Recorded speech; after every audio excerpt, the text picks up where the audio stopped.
வணக்கம் மாணவர்களே. இன்று சங்கீதத்தில்,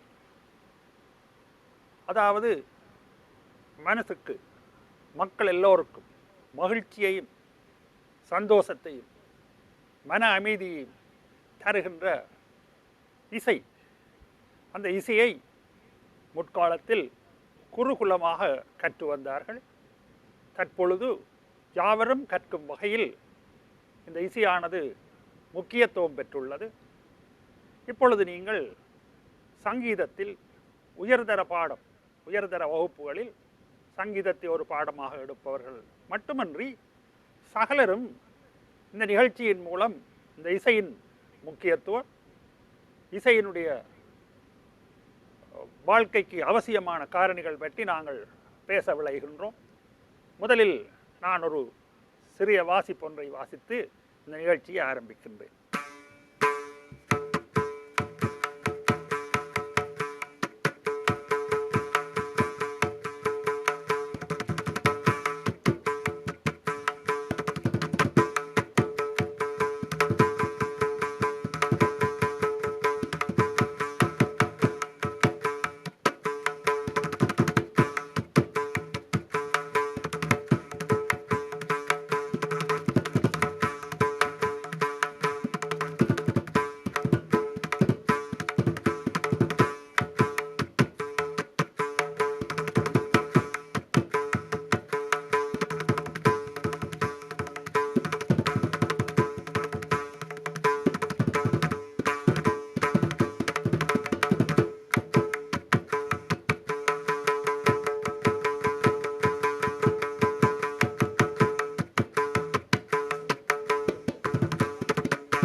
இவ்வாறு இனிய நாதமுள்ள இந்த மிருதங்க இசை இப்பொழுது உயர்தரம் கற்கும் மாணவர்கள் அதற்குரிய அறிமுகத்தை பெறும் வகையில் இந்த நிகழ்ச்சியை நாங்கள் ஏற்பாடு செய்திருக்கின்றோம். இப்பொழுது நீங்கள் பார்க்கலாம் திரையில், இந்த மிருதங்க இசையில் வேனிலான் ஆகிய நான் இந்து கல்லூரியிலிருந்து இந்நிகழ்ச்சியை நடத்துவதற்காக என்னை அழைத்திருக்கின்றார்கள்.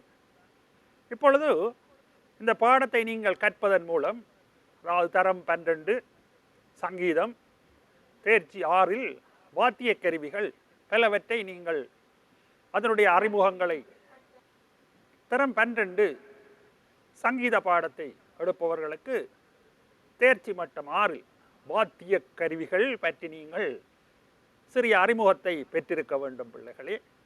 அதாவது கீழைத்தேய வாத்தியம், மேலைத்தேய வாத்தியம், கீழைத்தேய வாத்தியம், மேலைத்தேய வாத்தியங்கள், குறிப்பாக எமது தென்னிந்திய இசைக்கருவிகள், இலங்கையில் பயன்படுத்துகின்ற இசைக்கருவிகள் பற்றி ஒரு சிறிய அறிமுகத்தை நீங்கள் பெற்றிருக்க வேண்டும். இப்பாடத்தை, அதாவது தேர்ச்சி மட்டம் 6 வாத்திய கருவிகளை இசைக்கும் திறன்களை நீங்கள் வெளிப்படுத்த வேண்டியிருக்கும். இப்பாட அலகை கற்ற பின்னர், அதாவது நீங்கள் இந்த நிகழ்ச்சி நடைபெற்ற பின்னர் சில ஆற்றல்களை நீங்கள் பெறுவீர்கள் மாணவர்களே. சில ஆற்றல்களை நீங்கள் பெறுவீர்கள். அவ்வாற்றல்கள் என்ன என்பதை சற்று நோக்குவோம். அதாவது மிருதங்க வாத்தியத்தின் அமைப்பை பற்றி நீங்கள் கூறுவீர்கள். மிருதங்க வாத்தியம் மட்டுமல்ல, மிருதங்க வாத்தியம் போன்று ஏனைய இசைக்கருவிகள், அதாவது தோற்கருவிகளை பற்றித்தான் நாங்கள் இன்று கலந்துரையாட இருக்கின்றோம். இசைக்கருவிகள் என்னும் போது அது தோற்கருவிகள் மட்டுமல்ல, ஏனைய இசைக்கருவிகள் உங்களுக்கு தெரியும். நரம்பு கருவிகள், காற்று கருவிகள் பற்றியும் நீங்கள் அறிந்திருக்கின்றீர்கள். அத்துடன் இன்று நாங்கள் தாளத்தின் அடிப்படை, மிக மிக அடிப்படையான ஒரு சில விடயங்களை பற்றி மட்டுமே கலந்துரையாடுவோம். அதில் சில விரல் அமைப்புகள், அத்துடன் 16 அட்சர புரட்டல் மிருதங்கத்தில் எவ்வாறு வாசிப்பதென்பது உங்கள் பாடத்திட்டத்தில் இருக்கின்றது. அதனை வாசிப்பதற்குரிய ஆரம்ப அறிவு, ஆதிதாளத்தினுடைய அமைப்புக்குரிய லய அடிப்படை பற்றி நாங்கள் இன்று கலந்துரையாடுகின்றோம். இப்பொழுது பாருங்கள் மாணவர்களே, மிருதங்கம் என்பது அதனுடைய அமைப்பை நாங்கள் திரையில் காண்கின்றோம். இந்த மிருதங்கமானது எப்போது உருவாக்கப்பட்டது என்பது இன்னும் சரியாக தெரியவில்லை.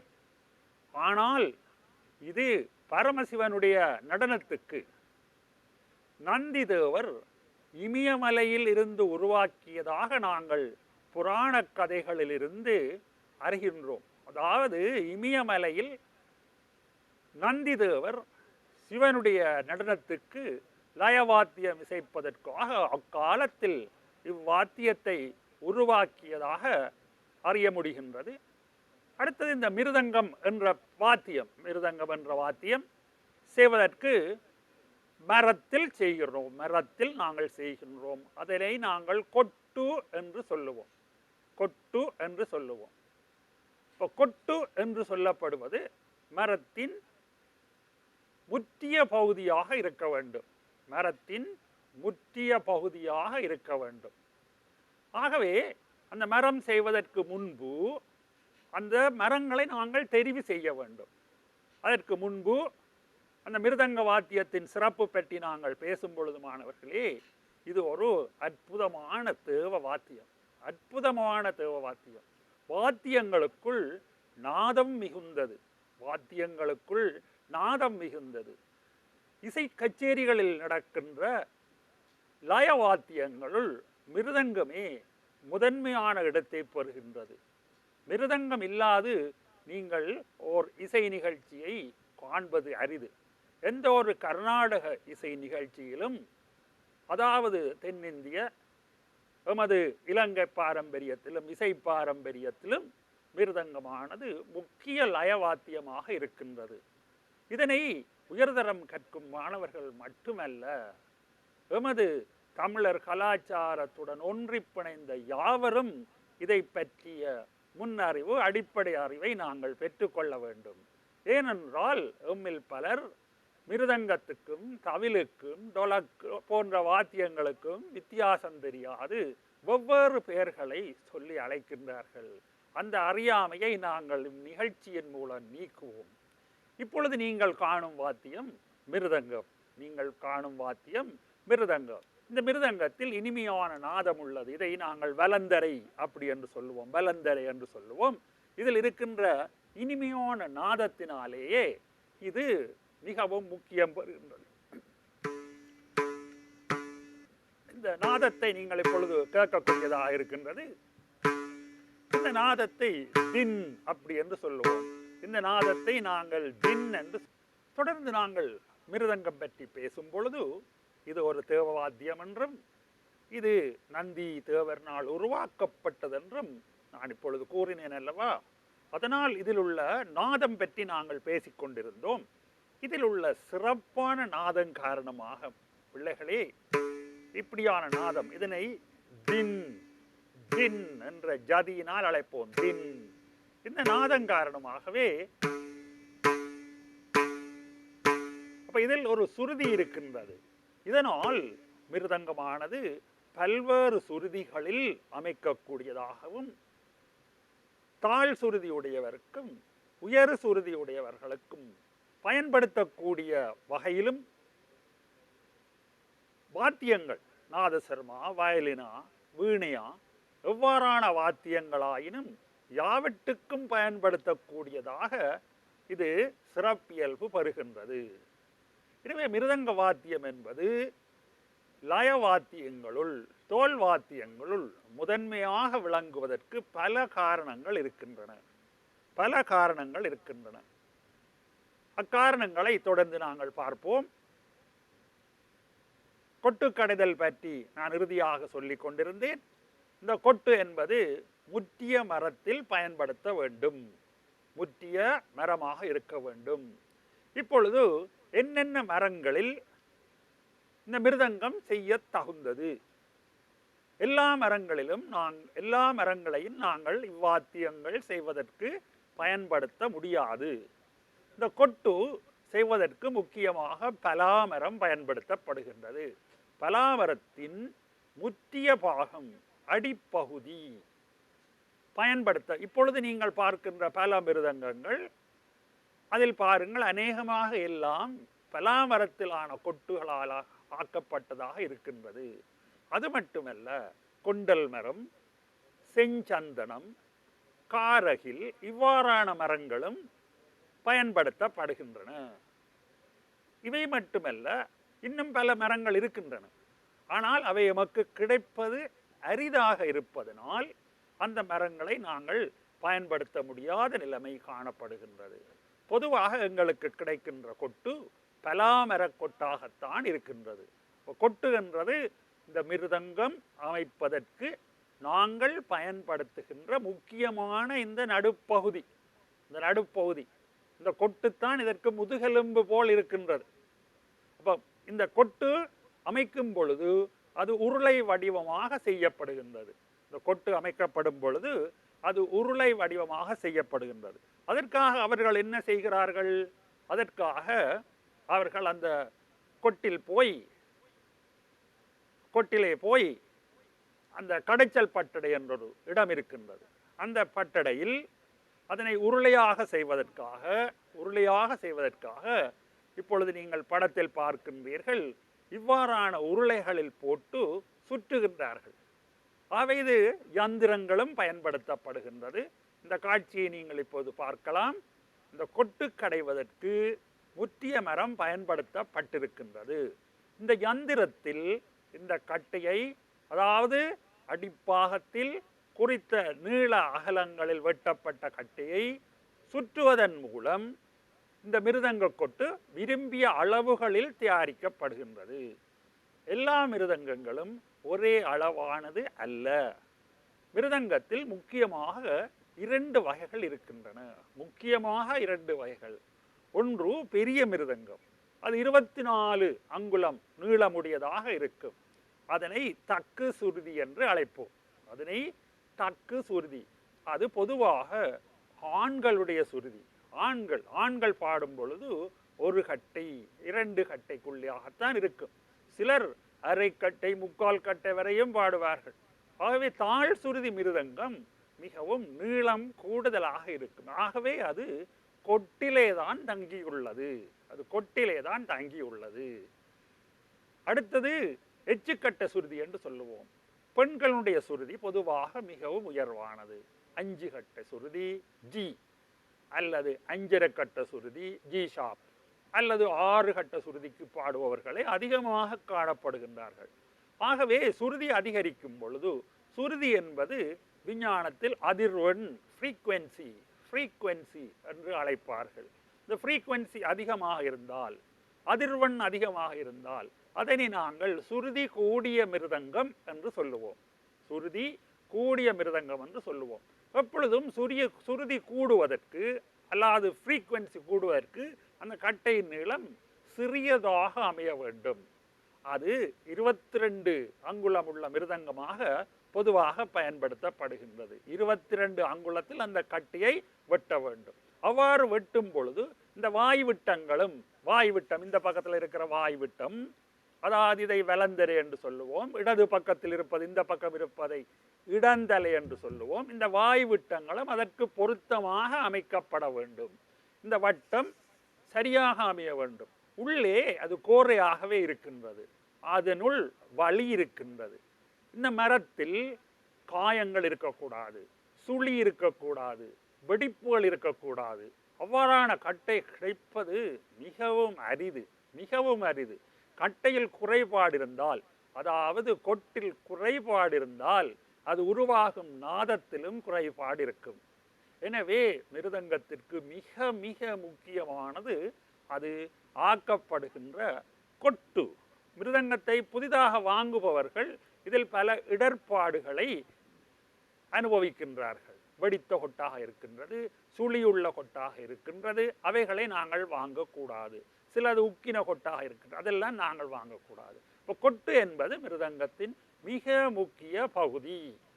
இப்போ கொட்டு கடைதல் என்பது ஒரு கலை. அதனை எல்லாராலும் செய்யவும் முடியாது. பொதுவாக இந்த மறை வேலை செய்பவர்கள் எல்லாரும் இதனை செய்ய முடியாது. அதற்கும் இசையறிவு வேண்டும் பிள்ளைகளே. தக்குக்கட்டு என்றால் என்ன வாய்விட்டம், என்ன நீளம், என்ன அகலம், என்ன குறுக்கு வட்டு பரப்பு, இதனை நாங்கள் அரடாண்டு சொல்லுவோம். நடுவில் இருக்கின்ற பகுதி, அந்த சுற்றளவு, இவைகள் எல்லாம் சரியாக அமைந்தால்தான் அந்த மிருதங்கம் சிறந்த நாதமுடையதாக அமையும். கொட்டை பற்றி நாங்கள் பல விடயங்களை கருதியுள்ளோம். நான் சொன்ன விடயங்கள் எல்லாம் மிகவும் அடிப்படையான விடயங்கள், உயர்ந்த தொழில்நுட்ப விடயங்களை பற்றி நாங்கள் பேசவில்லை. எல்லோரும் இதை பற்றி அறிந்திருக்க வேண்டும். இசை கற்பவர்கள், கற்காதவர்கள், பொதுமக்கள் யாவரும் ஒரு மிருதங்கத்தை நாங்கள் வாங்கும் பொழுது அதில் என்ன விடயங்களை நாங்கள் கவனிக்க வேண்டும். சுருதி பற்றி, அந்த மரம் பற்றி, மரத்தினுடைய தரம் பற்றி எல்லாம் அறிந்திருக்க வேண்டும். சிலர் இந்த மரத்துக்கு அழகுக்காக வர்ணம் பூசுவார்கள். அவ்வாறு வர்ணம் பூசக்கூடாது. அவ்வாறு வர்ணம் பூசி இருந்தால் அதன் உள்ளே இருக்கின்ற குறைபாடுகள் எல்லாம் மறைக்கப்பட்டிருக்கும். வர்ணம் பூசிய மரம் என்ன வகை மரம் என்பதை கூட கண்டுபிடிப்பது சிரமமாக இருக்கும். ஆகவே வர்ணம் பூசாத மரக்கட்டைகளைத்தான் நாங்கள் தெரிவு செய்ய வேண்டும். அதில் அழகுக்காக வர்ணம் பூசி இருந்தால் அது சிறந்த கொட்டாக அமைய முடியாது. அடுத்து நாங்கள் இந்த பலாக்கொட்டு பற்றி பார்த்திருக்கிறோம். கொட்டிலே பல தாவரங்கள் பயன்படுத்தப்பட்டுள்ளன. பலாக்கொட்டு, கொண்டல் மரம், செஞ்சந்தனம், காரகில். இதில் இந்த கொண்டல் மரத்தில் சிறிது நாதம் அதிகமாகத்தான் காணப்படுகிறது. ஆனால் முற்றிய கொண்டல் மரக்கொட்டு கிடைப்பது மிகவும் கடினமாக காணப்படுகின்றது. தோல் வாத்தியங்களுள் மிகவும் முதன்மையானது மிருதங்கம் என்று நான் காட்டியிருக்கிறேன். இந்த மிருதங்கத்தில் 2 படங்கள் இதிலே வைக்கப்பட்டுள்ளன. ஏன் நாங்கள் 2 வைத்திருக்கிறோம் என்பதை சற்று உற்று நோக்குவீர்களாயில், அந்த நிமிர்த்தி வைக்கப்பட்டுள்ள மிருதங்கத்தில் வலந்தரை என்ற பகுதியும், அடுத்த மிருதங்கத்தில் மேலே காட்டப்பட்டுள்ள மிருதங்கத்தில் இடந்தரை என்ற பகுதியும் காட்டப்பட்டுள்ளது. இந்த 2 பக்கங்களும் தோலினால் மூட்டப்பட்டுள்ளன. 2 பக்கங்களும் தோலினால் மூட்டப்பட்டுள்ளன. இப்போ தோல் என்று சொல்லும் பொழுதும் நாங்கள் எல்லா தோலையும் இங்கு பாவிக்க முடியாது. இதற்கு சில தேவைகளுக்கு பசுத்தோல், சில தோல்களுக்கு ஆட்டுத்தோல், சில தேவைகளுக்கு எருமைத்தோல், இந்த 3 தான் பயன்படுத்த வேண்டும்.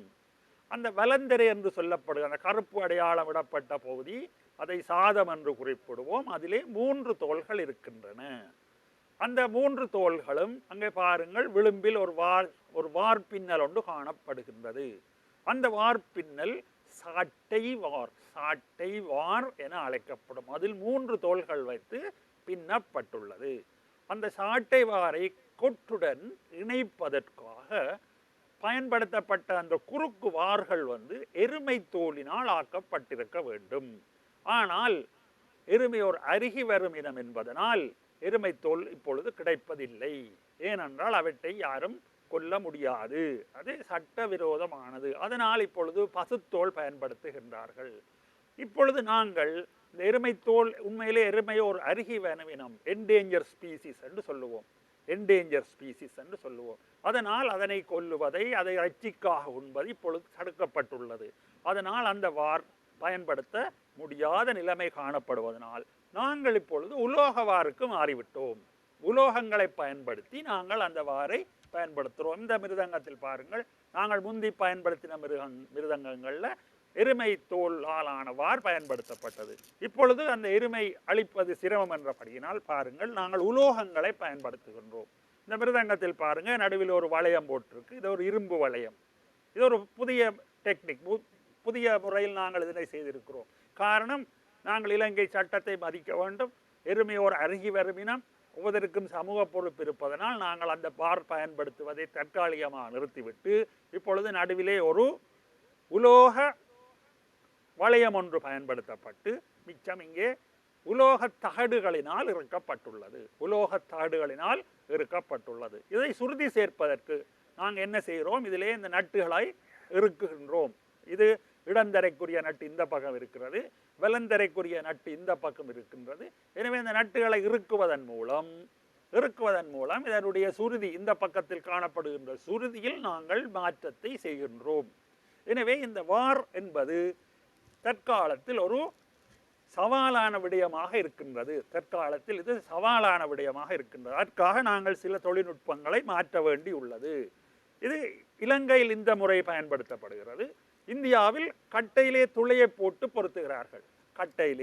கொட்டிலேயே துளைகளை போட்டு உலோக வார்களை பொருத்துகிறார்கள். இதுக்கு காரணம், எருமை தோல் கிடைப்பது மிகவும் சவாலான விடயமாக மாறிவிட்டது.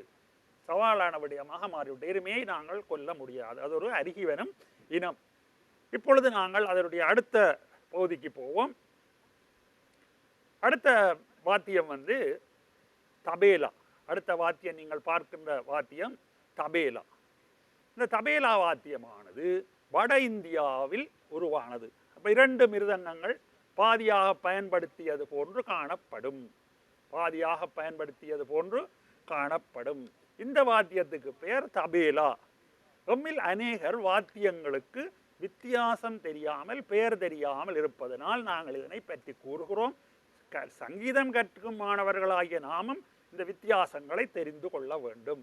இப்போது நீங்கள் திரையில் பார்க்கின்ற தோல் வாத்தியமானது தபேலா என அழைக்கப்படும். இப்போ மிருதங்கத்தில் வலந்தரை இடந்தலை என்பன ஒரே கொட்டில் இருக்கின்றது. ஆனால் அங்கு 2 பாகங்களாக இருக்கின்றது. 2 பாகங்களாக இருக்கின்றது. அதுவும் ஒரு சுருதி வாத்தியம். இது வட இந்திய இசையில் மிகவும் பிரபலம் பெற்றது. 16ஆம் நூற்றாண்டில் அமீர் குஜான் என்பவர் இதனை முதலில் வடிவமைத்ததாக நாங்கள் அறிகின்றோம். அதனுடைய ஒலி தொனியும் அதனுடைய இசையை இனிமையும் மக்களை கவர்ந்தபடியினால் வட இந்திய இசையில் அது முக்கிய இடம் பிடிக்கின்றது. தென்னிந்திய இசை எங்கட இலங்கையிலும் இவை மெல்லிசைகள், சினிமா இசைகள், பொப்பிசைகள், சில வேளைகளில் கர்நாடக இசை கச்சேரிகளிலும் இந்த தபேலா வாத்தியம் பயன்படுத்தப்படுகின்றது. இப்போ தபேலா என்பதும் மிருதங்கத்தை போன்று சிறந்த நாதமுடையதும், சிறந்த விரலமைப்புடையதும், சிறந்த ஃபிங்கரிங் டெக்னிக், விரல் தொழில்நுட்பங்கள் அமைந்த ஒரு வாத்தியம் ஆகும். அடுத்த வாத்தியம் தவில். தவில் இதனை பொதுவாக எமது மக்கள் மேளம் என்று அழைப்பார்கள். இது மேளம் என்று அழைப்பது சரியா? அது தர்க்கத்துக்குரிய விடயம். இது தவில் என அழைக்கப்படும். இந்த தவிலிலும் வலந்தரை, இடந்தலை என்பன இருக்கின்றது. இந்த தவில் வாத்தியத்தை ராஜவாத்தியம் என அழைப்பார்கள். ஏனென்றால் இதனுடைய ஒலி உரப்பு அதிகம். அப்ப இவை வந்து வெளியிடங்களில் பயன்படுத்த வேண்டும். அதாவது மூடிய அறைகள், மூடிய அரங்குகளை அன்றி வெளியிடங்களில் பயன்படுத்துவதற்கு இந்த தவில் வாத்தியம் மிகவும் பொருத்தமானது. ஆகவே இது அவுட்டோர் இன்ஸ்ட்ருமெண்ட் என்று சொல்லுவோம். வெளியில் பயன்படுத்தக்கூடிய வாத்தியம். அவ்வாறு மிருதங்கத்தை நாங்கள் வெளியில் கொண்டே பயன்படுத்த முடியாது. காரணம், மிருதங்கத்தினுடைய ஒலி அமைப்பு, அதனுடைய மிருதுவான தன்மை என்பன வெளியில் பயன்படுத்துவதற்கு பொருத்தமாக அமையாது. எனவே தவில் ஒரு மங்கள வாத்தியம். அதற்கு பொருத்தமானது நாதஸ்வரம். நாதஸ்வரமும் இனிய இசை அமைப்புடைய, இனிய தனித்துவமான ஒலியுடைய ஓர் மங்கள வாத்தியமாகும். எமது மங்கள இசை நிகழ்ச்சிகள் யாவற்றிலும் நாங்கள் தவில், நாதஸ்வரம் என்று எதையும் செய்வதில்லை. கோவிட் கிரியைகளில் மிகவும் முக்கிய இடம் பிடிக்கின்றது இந்த தவில். ஆனால் மிருதங்கம் கோவிட் கிரியைகளிலும் பயன்படுத்தப்படுகின்றது. அதாவது கொடிஸ்தம்ப பூசை, நந்தி தேவர் மிருதங்கம் வாசித்தது போன்று கொடித்தம்ப பூசைக்கு மிருதங்கம் வாசிப்பது ஓர் பண்பாடாக எமது பாரம்பரியத்தில் அமைந்துள்ளது. எனவே இந்த வாத்தியம் தவில் வாத்தியம் என அழைக்கப்படும். இது வாசிப்பதற்கு ஒரு களி, ஒரு கம்பு ஒன்று வேண்டும். அதை இடந்தரையில் பிடித்து அடித்து வாசிப்பார்கள். அடுத்த பக்கம் வலந்தரை. மிருதங்கத்தை போன்று தவிலுக்கும் அந்த வார் இணைப்பு காணப்படுகின்றது. வலந்தலை, இடந்தலை என்பவற்றை இணைத்து வார் இணைப்பு காணப்படுகின்றது. இந்த வாரானது அவர்களுக்கும் மிருதங்க வாத்தியத்தை இசைப்பதற் போன்றே இந்த எருமைத்தோல் பிரச்சனை இருப்பதனால் அவர்களும் இப்பொழுது உலோக வார்களை பயன்படுத்துகின்றார்கள். உலோக வார்களை பயன்படுத்துகின்றார்கள். இப்பொழுது நீங்கள் பார்க்கின்ற வாத்தியம் தவில். தவில் என்பது மிருதங்கத்திலிருந்து நிறைய வேறுபாடுகளை கொண்டுள்ளது. பாட அமைப்புகள் அடிப்படையில் ஒன்றாகவே காணப்படுகின்றது. அடுத்த ஒரு வாத்தியம் பாருங்கள், செண்டை மேளம் என்று சொல்வார்கள். செண்ட மேளம். இந்த செண்டை மேளம் எனப்படுவது கேரளா மாநிலத்தில், அதாவது கேரள மக்கள், மலையாள மொழி பேசுகின்ற மக்களுடைய பாரம்பரியத்தில் முக்கியமான ஒரு வாத்தியமாகும். எமது தமிழர் பழந்தமிழர் இசைக்கருவி என்பது பறை என அழைக்கப்படும். பழந்தமிழர் இசைக்கருவி பறை எனப்படும். அதே அமைப்பை சற்று வேறுபடுத்தி கேரள மக்கள், அதாவது மலையாள மொழியை தாய்மொழியாக பேசுகின்ற மக்கள் இந்த மேளத்தை வடிவமைத்துள்ளார்கள். இந்த மேளம் ஒரு பக்கத்தில் மட்டும் வாசிக்கப்படும். 2 தடிகளினால் அடித்து வாசிக்கப்படும். அவர்கள் அந்த வாசிப்பை அழகுபடுத்துவதற்காக நடனம் ஆடி ஆடி வாசிப்பார்கள். அதனுடைய ஒலி அமைப்பு மிகவும் கவர்ச்சிகரமாக இருக்கும். இதனை நாங்கள் செண்டமேளம், செண்டை மேளம் என்று சொல்லுவோம். அடுத்த இசைக்கருவி, இதுவும் ஒரு தோல் கருவி, லயக்கருவி தான். அடுத்த இசைக்கருவியை பாருங்கள், டோலக். டோலக், இந்த டோலக் என்பது சிலர் அறியாமையால் மத்தளம் அப்படி என்று சொல்வார்கள். இது டோலக் முக்கியமாக வட இந்திய இசையில், அதாவது வட இந்திய கிராமிய இசைகளில் அதிகமாக பயன்படுத்தப்படுகின்றது.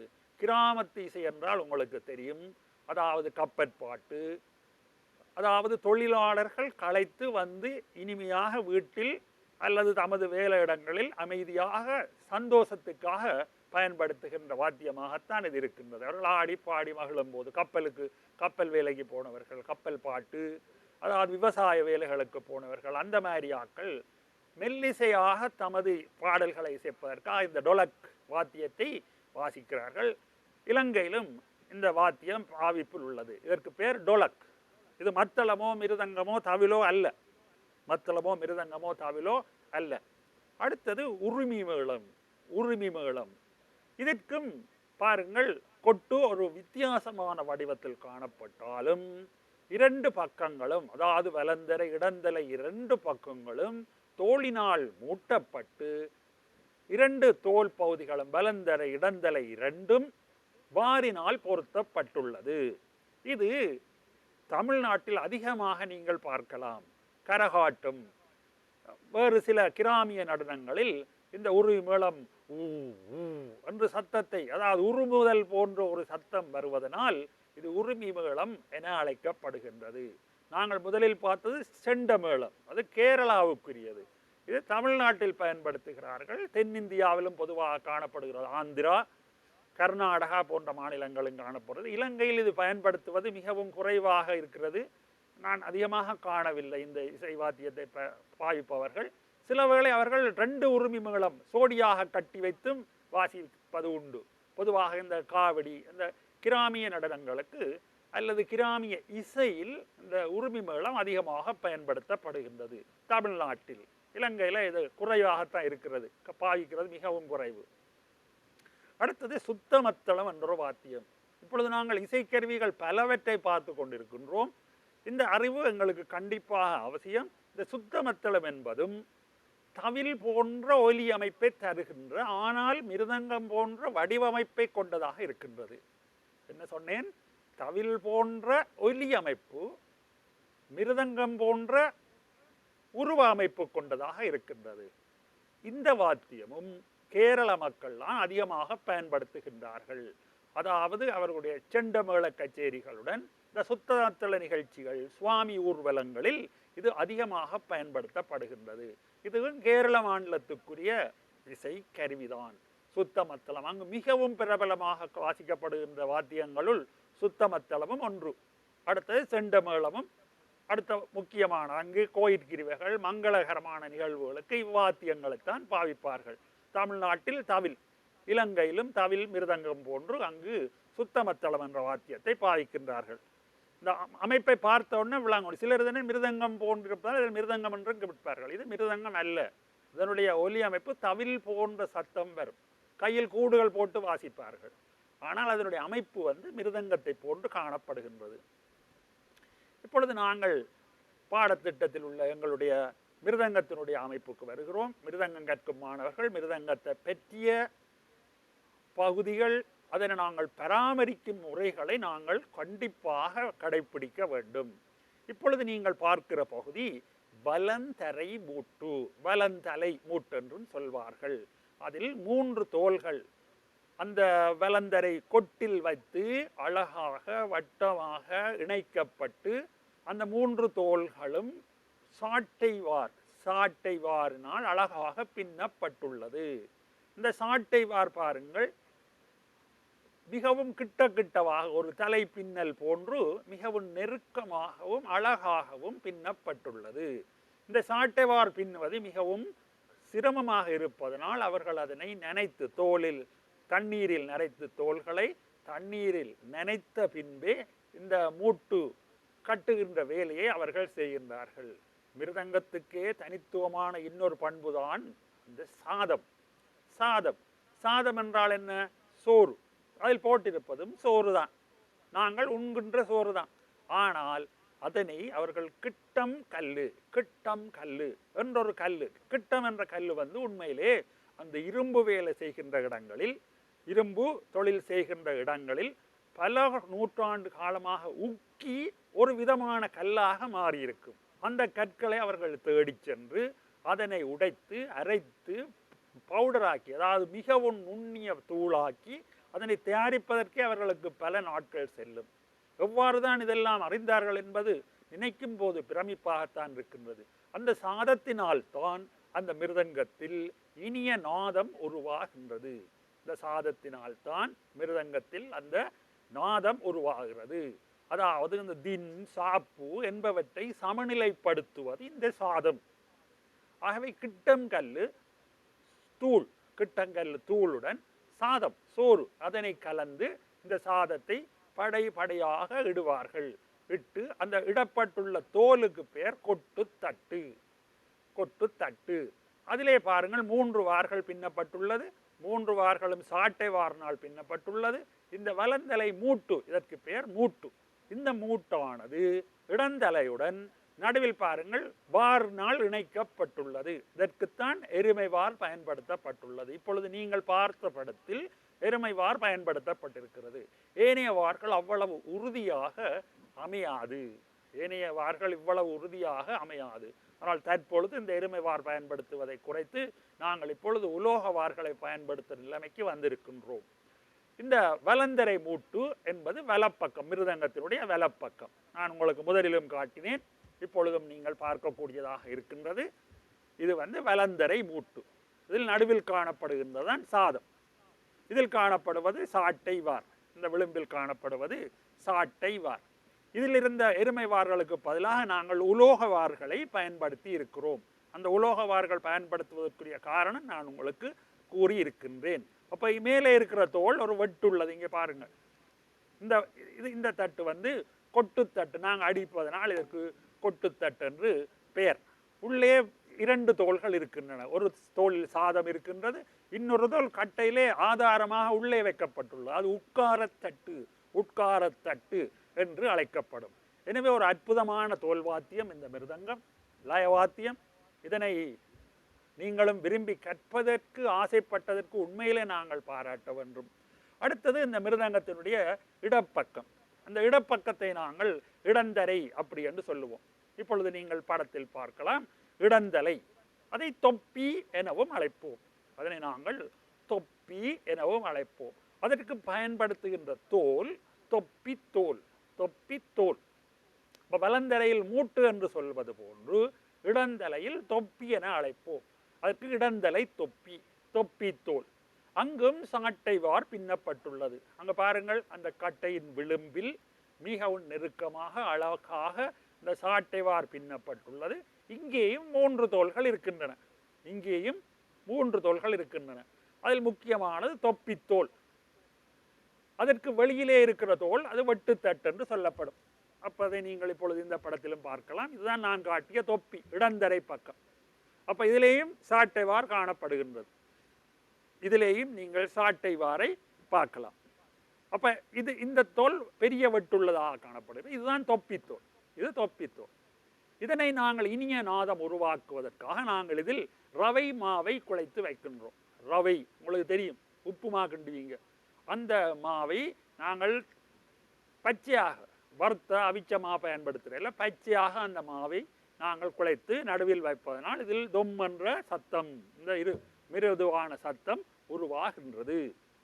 இப்பொழுது நான் உங்களுக்கு மிருதங்கத்தின் வலந்தலை அமைப்பு, இடந்தலை அமைப்பு, கொட்டின் அமைப்பு பற்றி விளக்கி இருக்கிறேன்.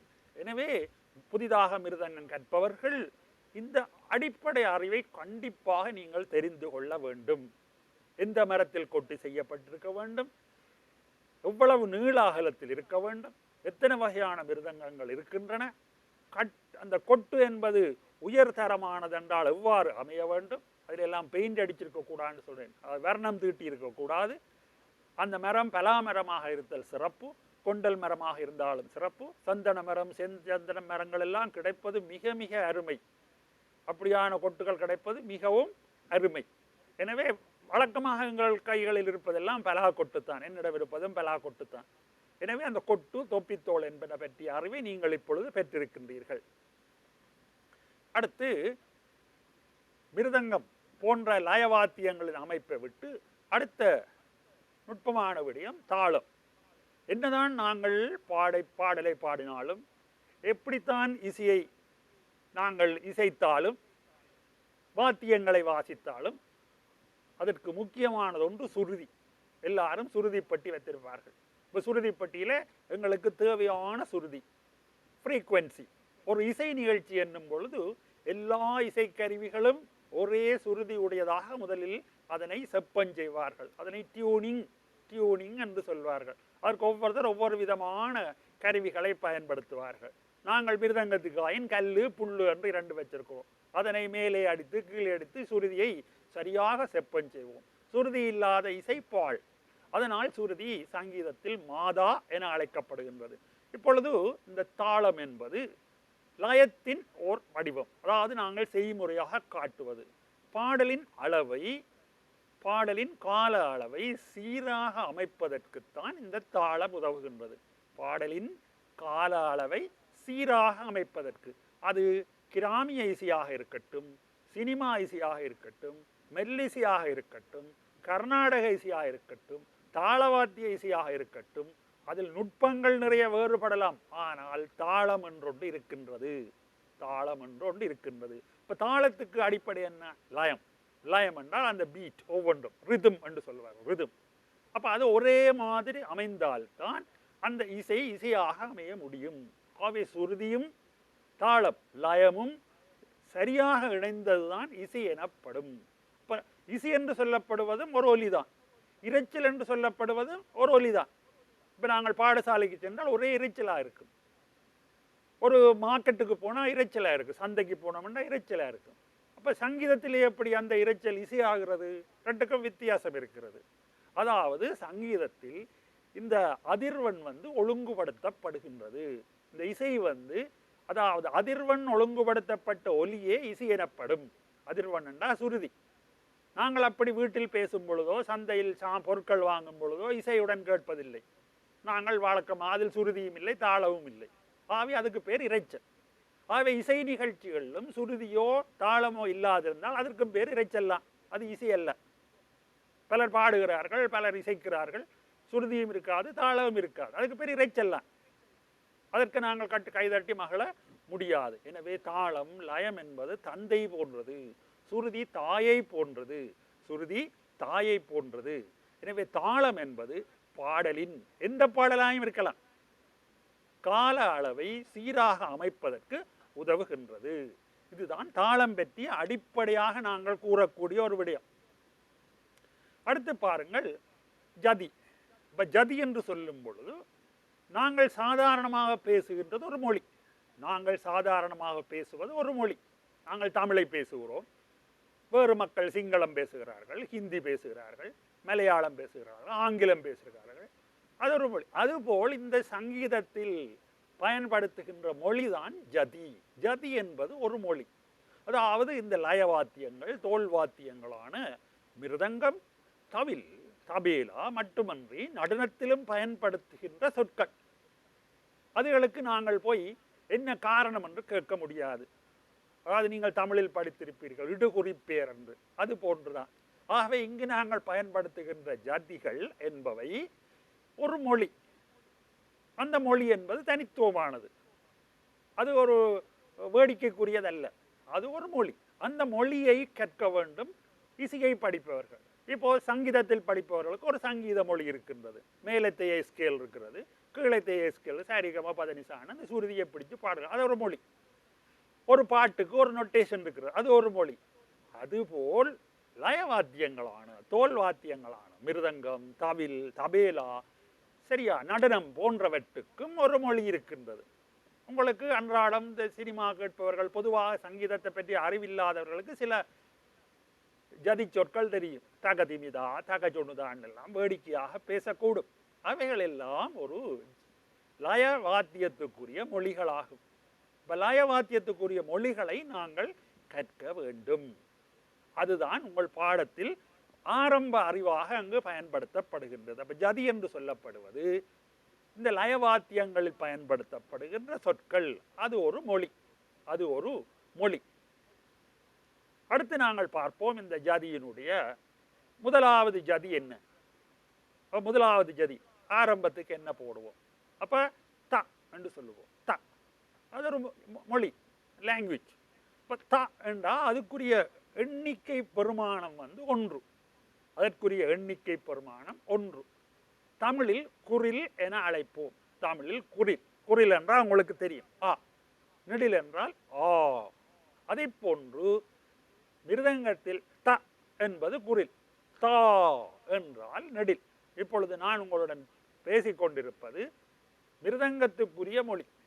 த குரில், தா நெடில். அதை போன்று க. க கா என்றால் தமிழில் எத்தனையோ சொற்களுக்கு நாங்கள் கா என்ற எழுத்தை பாவிக்கின்றோம். காகம், கனம், அவ்வாறு சொல். ஆனால் இங்கு அதுக்கு அர்த்தம் வேறு. இங்கு க என்பது ஒரு மாத்திரைக்குரிய அல்லது ஒரு எண்ணிக்கைக்குரிய சொல்லு. அப்ப ரெண்டு எண்ணிக்கையாக இதனை அமைப்பதாயின் த க, த க. அப்ப ரெண்டு எண்ணிக்கை ஆகிறது. ஒரு எண்ணிக்கை என்றால் த குரில், தா அல்ல த குரில். த க என்றால் ரெண்டு எண்ணிக்கை. இப்போ மூன்று எண்ணிக்கை என்றால் எவ்வாறு வர வேண்டும்? இப்பொழுது நீங்கள் திரையில் அதை பார்க்கலாம். திரையில் அதனை பார்த்து கொண்டு நீங்கள் அதனை விளங்கிக் கொண்டால் அந்த எண்ணிக்கை அட்சரங்களை உங்களுக்கு விளங்கக்கூடியதாக இருக்கும். மூன்று என்றது எவ்வாறு அழைக்கிறது? தா கி ட, தா கி ட. அப்ப மூன்று எண்ணிக்கை இருக்கிறது. தா, தா அல்ல த, கி ட. மூன்று எண்ணிக்கை. நாலு எண்ணிக்கை தா க தி மி. இவைகளை நாங்கள் ஜதி என குறிப்பிடுவோம். இதில் நீங்கள் இப்பொழுது திரையில் காணலாம். இந்த ஜதிக்குரிய அடிப்படை சொற்கள் த என்பது ஒன்று, தக்க ரெண்டு, தக்கிட்ட மூன்று, தக்க தி மீ நான்கு. இதனை திரையில் காண்போம். இந்த ஜதி சொற்களை பாருங்கள். த ஒன்று, த க ரெண்டு, த கி ட மூன்று, த க தி மீ நாலு. இப்ப மிருதங்கத்தில் வாசிப்பதாயின் த ஒரு பீட், ஒரு அடி, ஒன்று எண்ணிக்கை. தக்க ரெண்டு எண்ணிக்கை. சரி, மூன்று எண்ணிக்கை. தக்கிட்ட, தக்கிட்ட மூன்று எண்ணிக்கை. தக்க தி மீ, இது தக்க ஜெனு என்று சொல்லுவோம், அல்லது த க தின் மீ. அப்ப இங்க நாலு அடி விழுந்திருக்கின்றது. அதே நாலு எண்ணிக்கை உடையதாக இந்த ஜதிகள் அமைந்துள்ளன. இந்த ஜதிகள் அமைந்துள்ளன. இது அடிப்படையாக நாங்கள் ஒவ்வொரு ஜதியாக நாங்கள் பார்த்திருக்கின்றோம். இப்போ மிருதங்கம் கற்க முன்பு இந்த எண்ணிக்கை கணக்கை நாங்கள் இப்பொழுது பார்க்கலாம். அடுத்து இந்த எண்ணிக்கை கணக்குக்கு பெயர் வைத்திருக்கின்றார்கள். இந்த எண்ணிக்கை கணக்குக்கு பெயர் வைத்திருக்கிறார்கள். நான் இலகுவாக இரண்டு ஜாதிகளை, அதாவது இது ஜாதி என்பது வடமொழி சொற்கள், திஷ்டம் என்பதும் வடமொழி சொல், சதுஷ்டம் என்பதும் வடமொழி சொல். எனவே தாக்கிட்ட, இப்பொழுது நான் முதலில் உங்களுக்கு கூறினேன், ஒரு எண்ணிக்கை என்றால் எவ்வாறு அமையும், இரண்டு எண்ணிக்கை என்றால் எவ்வாறு அமையும், மூன்று எண்ணிக்கை எவ்வாறு அமையும் என்றெல்லாம் நான் உங்களுக்கு சொல்லியிருந்தேன். இந்த ஒரு எண்ணிக்கையை இப்பொழுது பாருங்கள். த ரெண்டு எண்ணிக்கை தக்க, மூன்று எண்ணிக்கை தக்கிட்ட, நாலு எண்ணிக்கை த க தி மீ. இவைகள் எல்லாம் குறில் எழுத்தில் எழுதப்பட்டுள்ளதை நீங்கள் கவனிக்க வேண்டும். ஒன்று த என்பது குறில், தா என்று போட்டிருந்தால் நெடில். அப்ப இரண்டு அளவுக்கு போயிடும். தக்க, தக்கிட்ட, தக்க தி மீ. இப்போ உங்களுக்கு நான் இந்த சொற்களை, இந்த ஜதிகளை அறிமுகம் செய்தபடியால் நான் இனி விரைவாக சொல்வேன். த தக்க, தக்கிட்ட, தக்க தி மீ. இப்ப ஐந்து என்றால் தக்க, தக்கிட்ட, தக்க, தக்கிட்ட. 5 விரல்களையும் எண்ணி பார்க்கலாம். த க த கி ட. அவை 5 எண்ணிக்கை உடையதாக இருக்கின்றது. இவற்றை நாங்கள் ஜாதிகளாக அமைக்கும் பொழுது மிகவும் குறைந்த ஜாதியாக தக்கிட்ட மூன்று தான் அமையும். மூன்று தான் அமையும். அந்த மூன்று தக்கிட்ட. இப்ப திஷ்ட ஜாதி என்றால் தக்கிட்ட தக்கிட்ட தக்கிட்ட. இது மூன்று மூன்றாக போறது. தக்கிட்ட தக்கிட்ட தக்கிட்ட தக்கிட்ட. இந்த தகிடவுக்கு வேறு சொற்களை நாங்கள் வாசிப்போம். தக்கிட்ட தக்கிட்ட தக்கிட்ட தக்கிட்ட.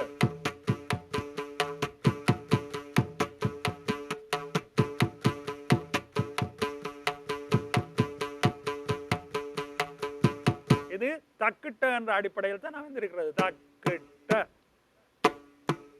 அடுத்தது தக்கத்திமி. 4 தா 1 க 2வது தி 3வது மீ 4வது. இதனை சதுஷ்ட ஜாதி என அழைப்போம். இதை தமிழில் நாலன்னடை என்று சொல்வார்கள். திஷ்டத்தை மூன்றன்னடை என்று சொல்வார்கள். இது தமிழில் நாங்கள் அதிகமாக பாவிக்கவில்லை.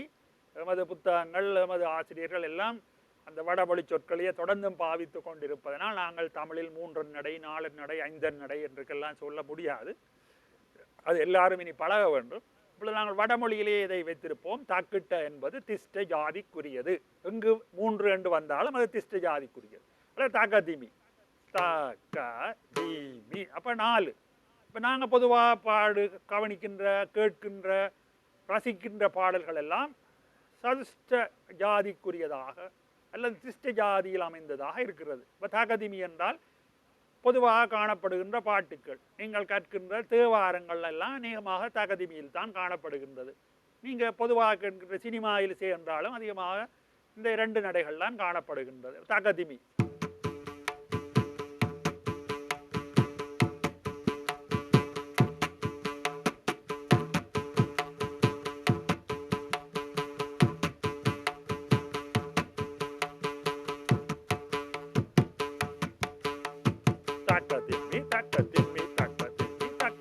அப்ப 4 நாளாக இந்த வாசிப்பு போய்கொண்டிருக்கின்றது. இதில் நாங்கள் அதிகமாக கற்று அதில் நாங்கள் ஆழமாக செல்லும் பொழுது அதனுடைய விநியாசங்களை அதிகரிக்கலாம். இப்பொழுது நாங்கள் ஆரம்பம் தானே, அதனால் நாங்கள் இத்துடன் அந்த சதுஷ்ட ஜாதி தகதிமி என்பதை விட்டு அடுத்த ஸ்லைடுக்கு செல்வோம். நான் முதலில் கூறியது போன்று இந்த இசைக்கு இந்த 2ம் மிகவும் முக்கியம். இதுதான் உயிர், இதுதான் ஜீவன். எது? சுருதி. சுருதி விலகக்கூடாது. அதுதான் அம்மா, தாய், மாதா. அடுத்தது லயம் பிசகாது வாசித்தல், பாடுதல், இசைத்தல். அவை லயம் பிதா. லயம் பிதா, அப்பாவும் அம்மாவும். அப்ப இசைக்கு தாயாக இருப்பது சுருதி, தந்தையாக விளங்குவது லயம். இப்ப லயம் என்று சொல்லப்படுவது நாங்கள் வாசிக்கும் பொழுது சீராக நாங்கள் இப்போ உதாரணமாக ஒரு கைதட்டினால் லயம்தான், அது லயத்தில் இருக்கிறது. இதுவே லயம் தட்டி தப்பினா இப்படி வந்து விடுறது. இப்போ லயம் என்பது வேறொன்றும் இல்லை, அந்த பீட், அந்த ரிதம் ஒழுங்காக இருக்கிறது. 1 2 3 1 2 3 1 2 3 தான் லயம். 4 நடையாக வருகிறதா? 3 4 1 2 3 4 1 2 3 4 1 2 3 4. இப்போ 4 நடை. 5 போகணுமா? 1 2 3 4 5 1 2 3 4 5. இது லயம். லயம் இல்லாமல் ஒரு கூட்டத்திலே ஒருவர் ஒரு நகைச்சுவை சொல்லிவிட்டால் மக்கள் எல்லாரும் என்று கைதாட்டுவார்கள். அது லயத்தில் இல்லை. சில பரிசளிப்பு விழாக்களில் பார்க்கலாம், அந்த லயத்தை பழக்கி வைத்திருப்பார்கள். இது லயத்தில் இருக்கின்றது. அங்கே ஒரு இசை தெரிந்த ஆசிரியர், ஒரு ரசனை மிகுந்த ஆசிரியர் அந்த லயத்தை பழகுகிறார். ஒரு சிறந்த விருது பெறும் பொழுது அந்த மாணவனை லயத்துடன் வாழ்த்துவது. இங்கு அங்கு லயம் இருக்கின்றது. அப்ப அதனை கற்பிப்பவர் ஒரு இசை அறிவுடையவர் என்பது அந்த நிகழ்ச்சியினுடைய ஒழுங்கமைப்பாளர்கள், அதை பார்க்கிறவர்களுக்கு ஒரு ரசனையாக இருக்கின்றது. அவை சும்மா தட்டுவதற்கும் இந்த லயத்துடன் தட்டுவதற்கும் உள்ள வித்தியாசத்தை பார்த்தீர்களா? இது லயத்தினுடைய அடிப்படை பற்றி நான் சொல்லுகிறேன். அவை தாளத்தின் அடிப்படை லயம். லயம் என்பது பிதாவை போன்றது. அது எல்லா இசை நிகழ்ச்சிகளிலும் ஆரம்பம் முதல் இறுதி வரை பிசகாது அமைந்தாலே அதற்கு பெயர் இசை. இப்போது லயத்துக்கு சில விளக்கம் ஒன்றை நாங்கள் இப்போது பார்க்கலாம். சில விளக்கங்களை பார்க்கலாம். இப்போ 4 நடை, அதாவது சதுஷ்ட ஜாதி என்று சொன்னேன். அந்த சதுஷ்ட ஜாதி இப்பொழுது சதுஷ்ட நடையாக அமைகின்றது. சதுஷ்ட நடை. அப்ப எல்லாம் ஒன்றாக அமைய வேண்டும். தக்க திம்பி தக்க திம்பி தக்க திம்பி தக்க திம்பி 1 2 3 4 1 2 3 4 1 2 3 4 1 2 3 4 இவ்வாறு போக வேண்டும். இது ஒவ்வொருத்தர் எடுக்கின்ற கால பிரமாணத்துக்கு ஏற்ப மாறலாம். தக்க திம்பி தக்க திம்பி தக்க திம்பி என்றும் அமையலாம். தக்க திம்பி தக்க திம்பி தக்க திம்பி தக்க திம்பி என்றும் அமையலாம். தக்க திம்பி தக்க திம்பி தக்க திம்பி தக்க திம்பி தக்க திம்பி தக்க திம்பி என்றும் அமையலாம். அது அந்த பாட்டினுடைய வேகம், அதாவது அதனை காலம் என்று சொல்வது. பின்னுக்கு நாங்கள் பார்ப்போம். விளம்ப காலம், மத்தியம காலம், துரித காலம் என்று காலங்கள் இருக்கின்றது. அதை ஒவ்வொருத்தர் எடுக்கின்ற அந்த பாட்டு எடுக்கின்ற கால பிரமாணங்கள் இருக்கின்றது. பாடுகின்றவருடைய அந்த அளவு இருக்கின்றது. எல்லாருக்கும் எல்லாம் இயலும் என்றில்லை. சிலருக்கு ஸ்லோவா பாட முடியும், அதாவது அதனை விளம்பமா என்று சொல்லுவோம். அப்ப இதை லயம் எல்லாம் தகதிமி என்று இருந்தால்தான் அது லயம், சதுஷ்ட லயம். இந்த 4க்குள்ள 3 வந்தாலோ, இந்த 4க்குள்ள 5 கலந்து வந்தாலோ அது லயம் அல்ல, அது இரைச்சல். அது நாங்கள் சாதாரண ஒரு சந்தையில போனா என்ன சத்தம் வருமோ அதுக்கு ஒப்பானது தான். அதை இசைக்குள் சேர்க்க முடியாது. இப்ப லயம் என்று சொல்லும் பொழுது தக்க திம்மி சதுஷ்டமாக வருகின்றது. மிருதங்கத்தில் எவ்வாறு சதுஷ்டத்தை வாசிப்போம், அதனையும் வாசித்து பார்ப்போம். தக்க திம்பி தக்க திம்பி தக்க திம்பி தக்க திம்பி.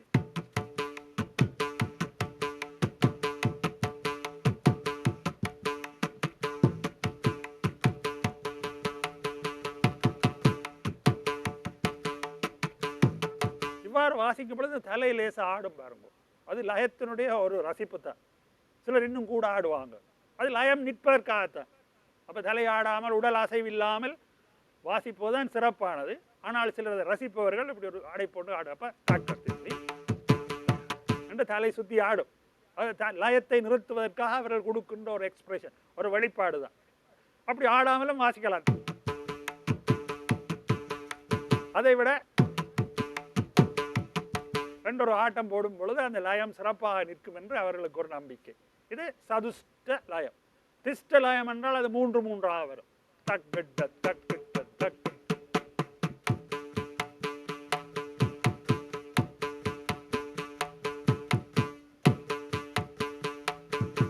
இந்த தக்கிட்டவே ஸ்லோவா வாசிக்கலாம். தக்கிட்ட தக்கிட்ட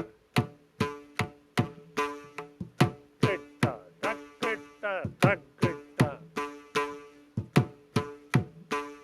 இதை சற்று வேகமாக வாசிக்கலாம். தக்கிட்ட தக்கிட்ட. இன்னும் வேகமாக வாசிக்கலாம். தக்கிட்ட தக்கிட்ட தக்கிட்ட தக்கிட்ட தக்கிட்ட.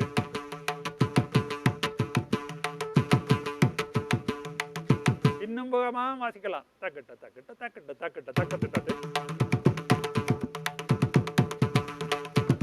இவ்வாறு பல வேகங்கள் இசையினுடைய தேவைக்கேற்ப நாங்கள் 3 நடை, அதாவது திஷ்டம் 3 3 3ஆக அமைத்து வாசித்தல், சதுஷ்டம் 4 4 4ஆக அமைத்து வாசித்தல். அதற்காகத்தான் நான் இந்த ஸ்லைடில் உங்களுக்கு அந்த 4 நடையை தாக்கத்திம்பி தாக்கத்திம்பி தாக்கத்திம்பி தாக்கத்திம்பி என்று 4 முறை காட்டியிருக்கிறேன்.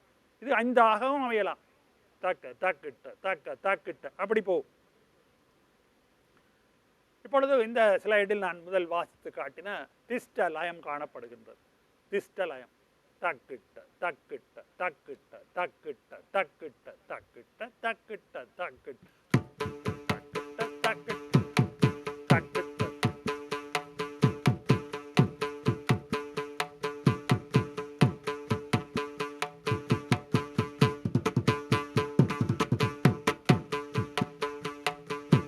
இப்பொழுது நீங்கள் அந்த திஷ்ட லயம் என்பதை பற்றி இப்பொழுது நான் வாசித்தும் அதனை உங்களுக்கு ஸ்லைடில் எப்படி அது எழுத்து முறையாக காட்டுவது என்பதையும் அதற்குரிய எண்ணிக்கை கணக்கையும் இப்பொழுது நான் காட்டினேன். இப்பொழுது சதுஷ்டம் திஷ்டம் 2ஐயும் நாங்கள் பார்த்து விட்டோம். அப்ப தாளம் என்பதை பற்றி உங்களுக்கு தெரிந்தது என்ன? நாங்கள் எண் பற்றி பேசினோம், எண்களை பற்றி பேசினோம். ஆகவே எண்கள் என்றால் என்ன? 1 2 3 ஆரம்ப வகுப்பில் படித்து உயர் தரத்தில் தூய கணிதம், பிரயோக கணிதம், அதன் பின்பு இலத்திரனியல் தொழில்நுட்பம், கட்டிட தொழில்நுட்பம் எல்லாத்திலும் இந்த எண் இருக்கின்றது. அவ்வாறே இந்த தாள லயங்களிலும் நான் இப்பொழுது காட்டிய 1 2 3 என்ற விடயங்கள் சிக்கல் தன்மை அதிகரித்து அதிகரித்து செல்லும். சிக்கல் தன்மை அதிகரித்து செல்லும். யார் கணிப்பு கணித பாடத்தில் சிறந்து விளங்குகிறார்களோ அவர்கள் இந்த லயத்தை தாளத்தை சிறப்பாக கையாள்வார்கள். இப்பொழுது நீங்கள் பார்க்கிறீர்கள், தாளம் என்பது கணிப்புகள் நிறைந்தது. தாளம் என்பது கணிப்புகள் நிறைந்தது. ஆகவே கணிப்புகளும் அதனை நாங்கள் பயன்படுத்துகின்ற ஆற்றலும் தான் எங்களை இந்த இசையில் மேன்மேலும் வளர்க்கும், உற்சாகமளிக்கும், உயர்ந்த பாராட்டுக்களை பெற வைக்கும், எல்லாருடைய கவனத்தையும் உங்கள் பக்கம் திருப்பக்கூடியதாக இருக்கும். எல்லாவற்றுக்கும் அடிப்படை இறைவனை நாம் அடைதல், இறைவனை நாம் பூசித்தல். அப்போ இறைவனை பூசிப்பதற்குத்தான் இசை, எங்களை பெருமைப்படுத்துவதற்கல்ல. ஆனால் அதை சரியாக செய்வதற்கு இசையினுடைய சுருதி லயம் என்பன சரியாக அமைய வேண்டும். இப்போ தாளம் என்பது தாள கணிப்பு நிறைந்தது என்பதை நான் உங்களுக்கு இப்போ அறிமுகம் செய்திருக்கின்றேன். 1 2 1 த 2 தக்க 3 தக்கிட்ட 4 தக்கத்திமி 5 தக்க தக்கிட்ட 6 7 8 9 என்று இப்படியே போய்கொண்டிருக்க போகுது. இதிலிருந்து கோர்வைகள், அறுதிகள், மோராக்கள், முடிவுகள், தனியாவர்த்தனங்கள், லயவின்யாசங்கள் என்று இது வளர்ந்து எல்லையற்று செல்லும் பிள்ளைகள். தாளத்துக்கும் முடிவில்லை. பெண்களுக்கு முடிவுண்டா? ஆரம்பம் உண்டா? முடிவுண்டா? ஆதியும் அந்தமும் இல்லா அரும்பெருஞ்சோதி. அதுபோல் இந்த தாளத்துக்கும் ஆதி அந்தம் இல்லை. எத்தனை தாளம் என்று ஒரு கணக்கில்லை. எத்தனை தாளம் என்று நாங்கள் கூற முடியாது. எனவே இது அறிமுக நிகழ்ச்சி என்றபடியால் நான் அதில் மேற்கொண்டு செல்லவில்லை. தாளம் என்பது கணிப்புகள் நிறைந்தது என்பதை நீங்கள் விளங்கிக் கொள்ள வேண்டும். அடுத்து தாளத்தின் அடிப்படை ஒரு அட்சர காலம். ஒரு அட்சர காலம், இதனை மாத்திரை என்றும் சொல்வார்கள். மாத்திரை, மாத்திரைன்னா நாங்கள் மருந்துக்கு போடுற மாத்திரை இல்லை, தமிழில் பயன்படுத்துகின்ற மாத்திரை. கொமா, 2 மாத்திரை, செமிகோலன் என்றெல்லாம் தமிழில் படித்திருக்கின்றீர்கள். அது ஒரு அட்சர காலம். அப்ப இசையில் ஓரலகு நேரம் அட்சர காலம் எனப்படும். இசையில் ஓரலகு நேரம் அட்சர காலம் எனப்படும். இது பௌதிகத்திலும் இதைத்தான் சொல்கிறார்கள். பௌதிகத்திலும் இந்த டைமிங், நேரம் என்பது ஒரு பௌதிக கணியம். நேரம் என்பது ஒரு பௌதிக கணியம். எண்ணி கணியம், காவி கணியம் எல்லாம் படித்திருக்கிறீர்கள். அங்கேயும் இதே விஷயம்தான் வருகிறது. எங்களுடைய புவி சுற்றுகின்றது 24 மணித்தியால். லயம் பிசகாதல்லவா சுற்றுகின்றது. பூமி சூரியனை சுற்றி கொண்டு வருகின்றது 365 நாட்கள். லயம் பிசகுகிறதா? இல்லையே. சரியான நேரத்தில், சரியான வேகத்தில், சரியான பாதையில் சுற்றி வந்து விடுகிறது. அங்கே லயம் இருக்கின்றது. ஆகவே இங்கே தாளத்தின் அடிப்படை நேரம், டைமிங். அந்த டைமிங்க்கு ஒரு காலம். அப்போ காலம் என்றது என்ன? ஒரு நேரத்தினுடைய அடிப்படை, நேரத்தின் அடிப்படை காலம். அப்போ இசையை கேட்பவர்களுக்கெல்லாம் நல்ல காலம்தான். அப்போது இந்த அட்சர காலம் என்பது இசையில், அதாவது லயத்தில் ஒரு அலகு நேரம், அது அட்சர காலம். அப்போ எங்களோட வசதிக்கு நாங்கள் இதை எடுக்க வேண்டும். ஏனென்றால் எல்லா லயத்தையும் எங்களால் செய்ய முடியாது. நாங்கள் ஒரு அட்சர காலமாக நாங்கள் எடுத்துக்கொள்வது ஒரு யூனிட், ஒரு அலகு. த, சா, ரி, தக்க என்ற 2 அட்சர காலம். தக்கிட்ட 3 அட்சர காலம். ஆகவே இசையில் ஓரலகு நேரமே அட்சர காலம் என அழைக்கப்படுகின்றது. இசையில் ஓரலகு நேரம் அட்சர காலம் எனப்படுகின்றது. இப்போ அட்சர காலத்தை நாங்கள் மேலும் விவரிப்போமா? அப்போ ஒரு அட்சர காலம் என்பது த என்றிருந்தால் 2 அட்சர காலம் தக்க, 2 அட்சர காலம் தக்க, 3 அட்சர காலம் தக்கிட்ட, 4 அட்சர காலம் தக்க தீமி, தக்க தீமி. அங்கே 4 அட்சர காலங்கள் இருக்கின்றது. இப்போ 4 மாத்திரை என்றும் சொல்லுவோம். 3 மாத்திரை தக்கிட்ட, 2 மாத்திரை தக்க, 1 மாத்திரை த அல்லது தி, தும், நம். அப்போ ஒரு மாத்திரைக்கு நாங்கள் இனி நிறைய சொற்கள், நிறைய விரல் அமைப்புகளை கற்க வேண்டியுள்ளது. நான் இவற்றை தமிழில் சொல்கிறேன். இது தமிழுக்கு மட்டும் உரியதல்ல. எந்த மொழியாக இருந்தாலும் அதற்கு இதே அடிப்படை தான் அங்கும் பின்பற்றப்படுகின்றது. வடமொழி இசையாக இருந்தால் என்ன, மேற்கத்திய சங்கீதமாக இருந்தால் என்ன, இதுதான் அவர்களுக்கும் அடிப்படை. அதாவது உலகத்துக்கே, உலக இசைக்கே அடிப்படை அட்சரகாலம். லயத்தின் அடிப்படை அட்சரகாலம். இப்போ அட்சரகாலத்தை நாங்கள் இங்கு ஒரு உதாரணத்துக்காக 4ஐ காட்டியிருக்கிறோம். இப்போ 4 வரை நீங்கள் விளங்கி கொண்டாலே ஆரம்ப அறிவுக்கு போதுமானது. த, தக்க, தக்கிட்ட, தக்க திமி என்பது அட்சர காலத்தை விளக்கப்படுத்துகின்ற அடிப்படை. இப்பொழுது பார்ப்போம், நாங்கள் அதிகமாக பயன்படுத்துகின்ற தாளத்தை ஆதி தாளம் என்று சொல்வோம். ஆதி என்றால் ஆரம்ப காலம், ஆதியான அக்காலம் இதிலிருந்து பயன்படுத்தப்பட்டது. அதற்கு சங்கீதத்தில் வேறு பெயர் உண்டு, அதனை பின்பு பார்ப்போம். இந்த ஆதி என்ற தாளம் தான் எங்கு பார்த்தாலும் காணப்படுகிறது. அது பயன்படுத்துவதற்கு இலகு, அதிகமான பாடல்கள் காணப்படுகிறது. இந்த ஆதி தாளத்தில் பாருங்கோ, 4 முறை தகதிமி, திருப்பி 4 முறை 4 தகதிமி எழுதியிருக்கிறேன். மொத்தமாக 8 தகதிமி. இந்த ஒவ்வொரு தகதிமியும் ஒவ்வொரு அட்சரம் அட்சரம் என்று சொல்லப்படும். ஆகவே முதலாவது வரியில் பாருங்க, ஒரு அட்சரம் தகதிமி, 2வது அட்சரம் தகதிமி, 3வது தகதிமி, 4வது தகதிமி. அப்போ முதல் அரைவாசி 4 தகதிமி வருகிறது, பின்னரையில் 4 தகதிமி வருகின்றது. அப்போ இதனை நாங்கள் லயத்துடன் எவ்வாறு போடுவது? தக்க திம்மி தக்க திம்மி தக்க திம்மி தக்க திம்மி தக்க திம்மி தக்க தி என்று போனால் இது லயத்தில் அமைந்தது. இதுவே நாங்கள் இழுத்தும் போடலாம். தக்க திம்மி தக்க திம்மி தக்க திம்மி தக்க திம்மி என்றும் வரலாம். தக்க திம்பி தக்க திம்பி தக்க திம்பி தக்க திம்பி எதுவும் சரிதான். வெவ்வேறு வேகங்களில் ஒவ்வொரு காலங்களில் நாங்கள் இதனை பயன்படுத்துகின்றோம். ஆதிதாளத்தில் 8 தகதிமிகள் இருக்கின்றன. ஆதிதாளத்தில் ஆரம்பத்தில் நாங்கள் கற்ற தாளம், இதனை மார்க்க தாளம் என்றும் சொல்லுவோம். மார்க்கம் என்பது வழி, மார்க்க தாளம். அதில் மார்க்கம் என்பது வழி. மார்க்கம் என்பது யாரால் வகுக்கப்பட்டது? எமது முன்னோர்களால், அறிஞர்களால், ஞானிகளால் வகுக்கப்பட்டது. இப்போ அவர்கள் இந்த ஆதிதாளத்தை 8 அட்சரம் உடையது என்றும் அதை எவ்வாறு போட வேண்டும் என்றும் அவர்கள் விளக்கி இருக்கின்றார்கள். அப்போ ஆதிதாளம் எவ்வாறு போடுவது என்பது இசை கற்பவர்களுக்கு முதல்லையே கற்றுக் கொடுக்கப்பட்டிருக்கும். ஆரம்ப சங்கீத பாடங்கள் கற்கும் பொழுதே அவர்களுக்கு இந்த பாடம், அதாவது ஆதிதாளம் என்பதை எவ்வாறு பிரயோகிப்பார்கள் என்று. அங்கு நீங்கள் லயத்துடன் பாவிப்பதாயிருந்தால் அது தக்க திம்மி தக்க திமி என்று சமமான கால இடைவெளிகள், சமமான டைமிங், எல்லாம் ஈக்குவலாக இருந்தால் தான் அது லயம் என அழைக்கப்படுகின்றது. இப்பொழுது நாங்கள் ஆதிதாளத்தில் எவ்வாறு அந்த அட்சர காலங்கள் லயத்துக்கு அமைவாக இருந்தது என்பதை பார்த்தோம். அப்போ இது எவ்வாறு வளர்க்கப்பட வேண்டும்? இப்பொழுது பாருங்கள், இந்த தகதிமி அட்சர காலம் 4, அது ஒரு அட்சரம் என்று சொல்லப்படும். 2வது தகதிமி 4 அட்சர காலம் இருக்கு, 4 மாத்திரை, அது ஒரு அட்சரம் எனப்படும். இவ்வாறு 3, 4. அப்போ இதில் 4 அட்சரங்கள் உள்ளன. இந்த தாளத்தில் 4 அட்சரங்கள் உள்ளன. இவ்வாறு 8 அட்சரம் உள்ளது. 8 அட்சரம் உள்ளது தான் ஆதி தாளம்.